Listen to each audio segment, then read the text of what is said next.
Hello guys, my name is Claudio, as you may already know, and today we cover the human body. Now this is not going to be the only lesson on the human body, but it's going to be the first one and the main one. So you're going to learn the easiest, most common body parts. And as an aside, I am very happy when I see non-native speakers teaching Italian on YouTube. It makes me feel proud and it makes me feel very happy. But when my girlfriend comes up to me and says, "Is this true?" I'm like, "No, who told you that?" She says, "This guy on YouTube." That makes me really unhappy. Grr. Okay, so to clear the confusion. Now, if it's the first time that you see this word, then you are in a good place. If it's not the first time that you see this word, pay particular attention. Now, there's an issue. There is an issue, and it's a language issue. It's a difference between the English language and the Italian language. Basically, in English, you say hair to mean your hair, the hair on top of your head, and the hair on your body. There's no difference. So you always use the word hair. And you always use the word in its singular form, because that's the way it goes, okay? You would never say, "all my hairs, I washed my hairs." You would never say that. Some people might say that, but normally people say, "I washed my hair," because you're talking about all your hair. In Italian, there are two main differences, and these are conceptual differences that you're going to have to get accustomed to. Now, the first one, there is a difference between the hair on your head and the hair on your body.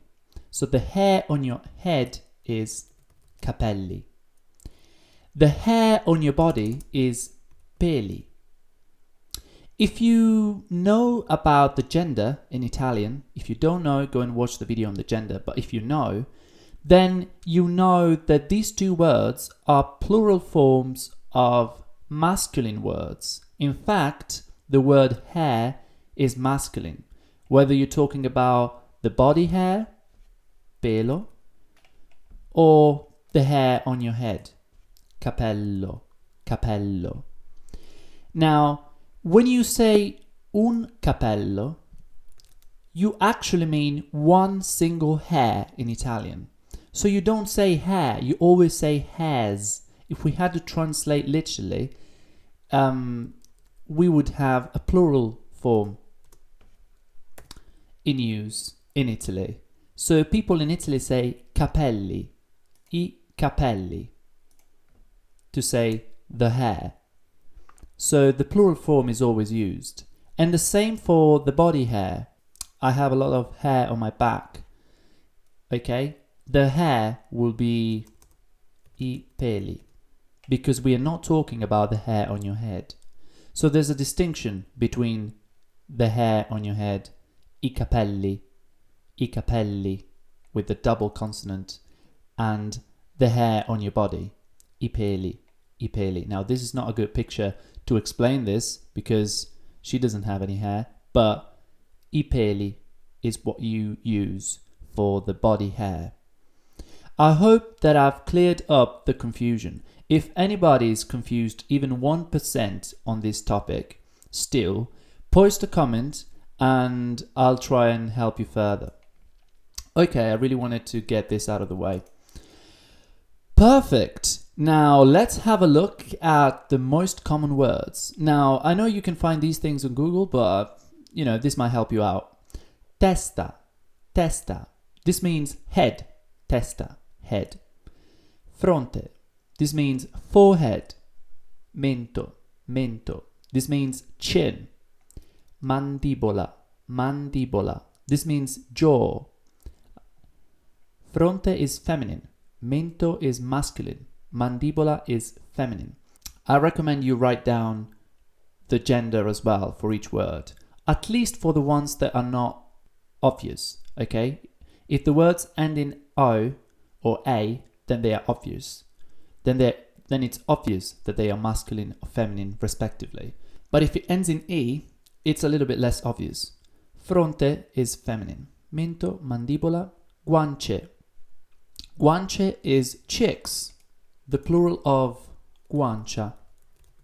So it's a feminine word, guancia, one chick. Orecchie. This is the plural of orecchio. This is very weird. I've just realized that the word orecchio is masculine. Basically, this word is a transgender word because it becomes feminine in its plural form. So it's orecchio. You can actually say orecchia, but I think orecchia is wrong. So I would stick with orecchio, which is certainly right, and it's masculine. And it means ears, ear. It's one ear. And when it becomes plural, it becomes orecchie, and that's feminine. So kind of weird. Capelli, we've already seen that this means head hair, and it's plural. Collo, the neck. Spalla, the shoulder. Schiena, your back. Gomito, elbow. Sedere, this is the bottom. Polpaccio, this is your calf. Okay, polpaccio, the muscle, the calf. Caviglia, ankle. Tallone, heel. Piede, foot. Okay, caviglia is feminine, tallone is masculine, piede is masculine, and it behaves normally in its plural form, so it goes piedi. Stinco. Stinco is the bone that runs through the lower part of your leg. So basically, it's actually the name of the lower part of your head. So the calf is the muscle. Stinco is the whole entire thing. Ginocchio is knee. Coscia, thigh. Pancia, belly. Vita, hips.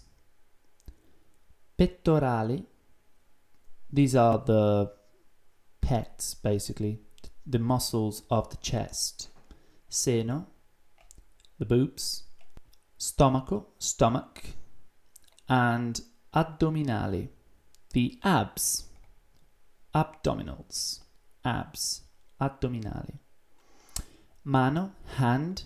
Braccio is the whole arm. Bocca, mouth, bocca. Occhio, eye. Faccia, the face, faccia, face. Lacrime, tears. Pupilla, the pupil. And the eyebrow, ciglia. Lacrime is plural, so lacrima is one single tear, and it's feminine. Now, as you can see, there's also one word here, and the color is different because pretty much nobody knows the meaning of this. This is how you say thumb, but for the foot. So your biggest finger. Alluce, alluce. This is it. We have the basics down, and these are very useful words. Hope you have enjoyed the video and found it helpful. I will see you in the next one. Until then, take care.